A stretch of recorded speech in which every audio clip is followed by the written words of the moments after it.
11-year-old JC Lee Dugard was kidnapped on the way to school in 1991. A married couple, Philip Garrido and Nancy Garrido, kidnapped her and kept her in the shed in their backyard for 18 years as a sex slave.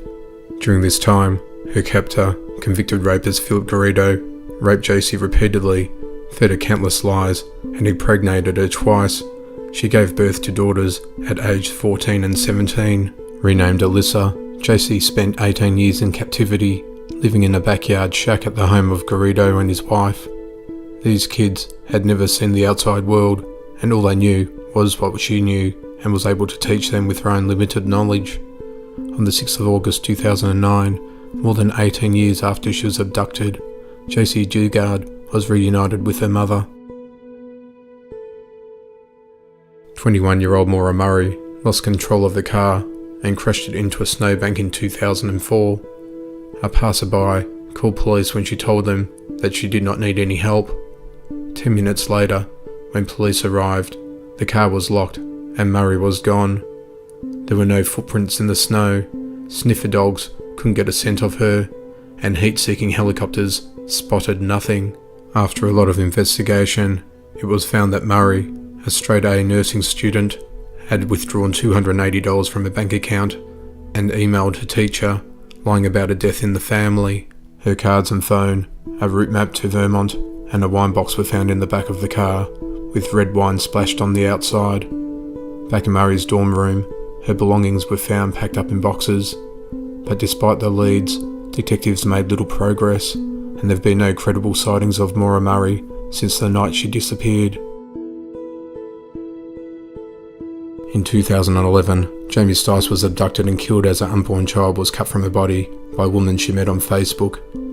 She put up an ad on Facebook calling for other pregnant women to hang out with and get advice from. Only one person responded, and they became really good friends. They were friends for a couple of months before she suddenly went missing for a week. One day, someone called the police to report a woman's body lying on the side of the road with the guts pulled out and laid in a neat pile. Dental records proved that the body belonged to Jamie Stice, but there was no baby to be seen anywhere. It turns out that the friend Kathy Coy of Morgantown had cut out her baby and brought it to the hospital claiming to have had the baby in her car. What tipped the authorities off was that instead of a placenta, Coy had brought Stice's ovaries instead. Coy had reportedly tried to pass the baby off as her own in order to save her failing marriage. Brandon Lawrence was a 26-year-old man from San Angelo, Texas. He was an oil-field worker and father of 4, with wife Ladisa Lofton. He had a warrant out for his arrest, and after a fight with his girlfriend in 2013, he drove off. However, at around 2 a.m, he calls 911 from a field in Texas. In the call, it's hard to hear what he says, but he sounds distressed and panicked. The call cuts off, and that was the last he was heard of. It sounded like he ran into something, and he mentions he was chased into the woods. He had a felony warrant out for his arrest, so he was more scared of whatever he encountered than he was of going to jail, because he specifically requested the cops when he called 911, making this disappearance even eerier. Fred Valantich was a pilot. He set off from Melbourne Airport on a training exercise over the Bass Strait, but he never arrived at King Island, which was his destination. However, he radioed in that there was a strange craft following him, and the last piece of communication he had with the radio tower was a metallic scraping sound. There are people who said that he was disorientated because he was flying upside down, and therefore he was seeing the lights from his own craft on the water, but the aircraft he was flying could only fly upside down for a few seconds before stalling. They've never found him or his craft. The Schultz family from Drag in Lower Saxony went missing in 2015. Husband Marco, 41, and his wife Sylvia, 43, and their daughter Miriam, 12, went missing from their home in Drage on the 22nd of July 2015. Marco's body was found a week later in the Elbe River, and he had a concrete block attached to his legs with rope. Sylvia and Miriam, though, remain missing to this day. Their house was emptied of all their personal belongings, and the money is put into a secured bank account until they can find who will inherit it. Many people believe either the father killed his wife, daughter, then himself, while others believe that the mother and daughter are still alive. In 1982, a 12-year-old boy disappeared in West Des Moines, Iowa. His name was Johnny Gosch. What transpired that day was the beginning of a worldwide eye-opener to the atrocities of pedophilia and child trafficking in America.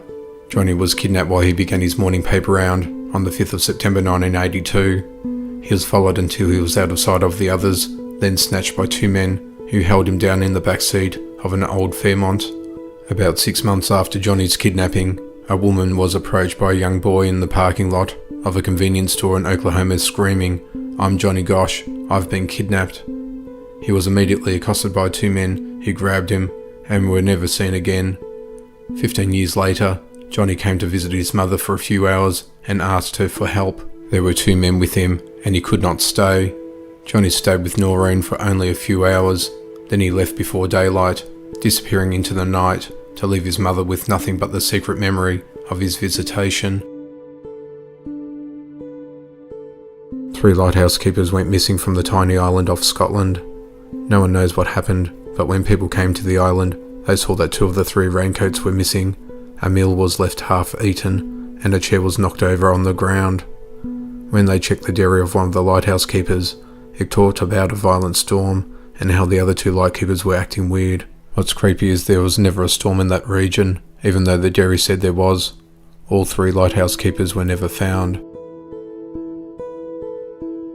In 1989, at the age of 17, Christopher vanished. The day he disappeared, his family received a mail letter from Duluth, Minnesota, telling his parents that he couldn't explain why he was doing what he was doing. His van was found hours away, with a note detailing whose it was. He was never found. He had been struggling a bit prior to the events, and only took out $200 before disappearing.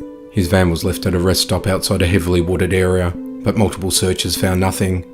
They believe he may have hitchhiked to another area.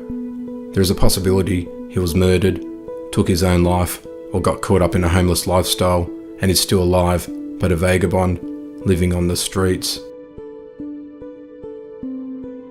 Asha Degree, a sheltered 9-year-old girl, went missing one fine day.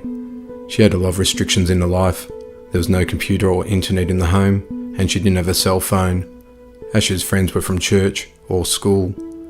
No one she interacted with was an unknown. The night of February the 13th, 2000, Asha crept out of bed, dressed, and brought a packed backpack with her as she went into the night. Asha was afraid of storms and dogs, yet that night was pouring cold rain, and she was alone with no one to cling to as she usually would when walking past yards with dogs.